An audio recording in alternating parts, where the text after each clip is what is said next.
about the 60s. The 60s, in my opinion, was like the epitome of music and rebellion youth culture, if you want to put it that way. Like, this was a very iconic moment. They went from having to listen to music on record players to having portable record players to having the first 8-track stereo cars and radio. So, I mean, and color TV, like that was big, and it was big for fashion, it was big for music. The 60s is also home to the music festival of Woodstock, which was known as a pivotal moment in pop rock music history. When we're looking at the transition from music in the 50s to the 60s, what was considered rock and roll or pop music was so different, and there was such a vast distinction between the two. When you look at rock in the 50s, you have bands like the Bee Gees, and when we think of rock, I personally anyways don't think of the Bee Gees, but that was what rock was entering the 60s. And then we had a bunch of artists who came in and changed that for us, and I feel like they really kickstarted the new generation of music. America also saw the Brit invasion, so we had the Beatles, Led Zeppelin, Cream, the Stones, who all came in from America. Even Jimi Hendrix, who was from America, didn't become famous in America until he went to Britain, and they discovered him and thought he was amazing, and they raved over him, and that ultimately formed his success in America. We also had folk rock, which was Bob Dylan, and I mean Bob Dylan. So I picked 4 people from this decade I'm intrigued or fascinated by the way they live their life, or their carefree spirits and their music and their personas and their fashion and style. So the first band that I decided to choose to recreate a look on, inspired by, was the Stones, the Rolling Stones. Just from like my research or and pictures and stuff that I've gathered, they have a really simple style. They kind of copied the Beatles for a bit. Well, I don't know if they copied the Beatles, but they kind of had a Beatles vibe with the suits and the ties, which was totally cool. But my particular look that you're seeing now is based on their more laid-back denim jeans with the light denim and their corduroy jackets and the turtlenecks and the high collars. This look is totally inspired on just a casual, laid-back minimalist, not too formulated. It's kind of just like an outfit that I feel really represents what their style was, just very, you know, chill. And they were more of a blues rock band, I would say, than they were a psychedelic or anything like that. I feel like this was just like the best outfit. So next, looking at my personal favorite, Jim Morrison, I would have to say, is one of my most looked up to, like one of my idols. Not an idol per se, but he was very charismatic. He had such a great stage presence. If you watch his videos or even listen to music from The Doors with Jim Morrison, and I don't want to say seductive, but it gives you a really provocative feel, and it's just very different from what you were seeing in the 60s.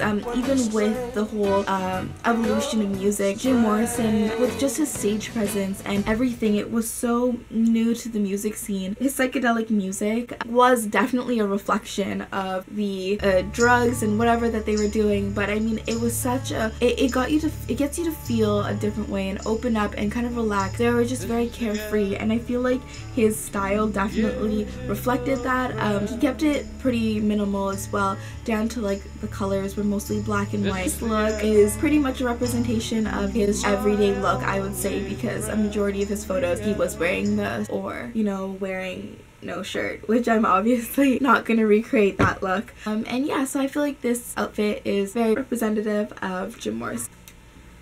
Moving away from the more minimalist inspired looks by the Stones and Jim Morrison, we're gonna go to what is pretty much what you would call the typical style that I would say is the epitome of hippie 60s fashion. And we're gonna start this off with the queen of psychedelic soul herself, Janis Joplin. She started off with her band Big Brother and the Holding Company. And Janis Joplin's music vibe in general, it was completely different, and I think that's where she got the title of psychedelic soul, because it was very, like, you feel it. When you listen to Janis Joplin, you feel it inside and outside. And I feel like this was really reflective on her style and her fashion. Her fashion was very carefree and very flowy shirts, flowy pants, flowy skirts. And she was also known for her round glasses, so I feel like that was really what I tried to focus on in this look. Also, color was something that we saw a lot with her. And Janis Joplin is definitely iconic. She was one of the big players or big performers at Woodstock in '69, so I mean, kudos to her. The lovely Janis Joplin. Definitely not least is who I consider to be the king of the 60s himself, is the one and only Jimi Hendrix. So now I'm assuming everyone knows who Hendrix is. If you don't, please pause this video right now and go search who Jimi Hendrix is. It's so hard to even describe how amazing of a musician Hendrix was. He was named the most influential electric guitarist of all time. He pretty much paved the way for all of the new guitarists. So Hendrix's style was definitely represented by his psychedelic rock, and you can see this by his use of patterns.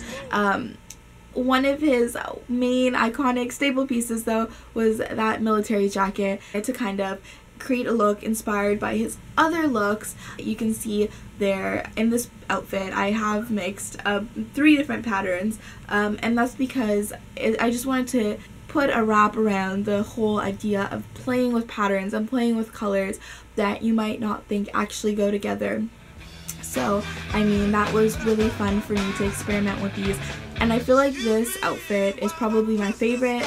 I feel like it's the most representative of my person of choice, because his fashion was, I mean, I'm pretty sure if you saw it nowadays you would be like flabbergasted and be like, what is this? I'm not wearing this.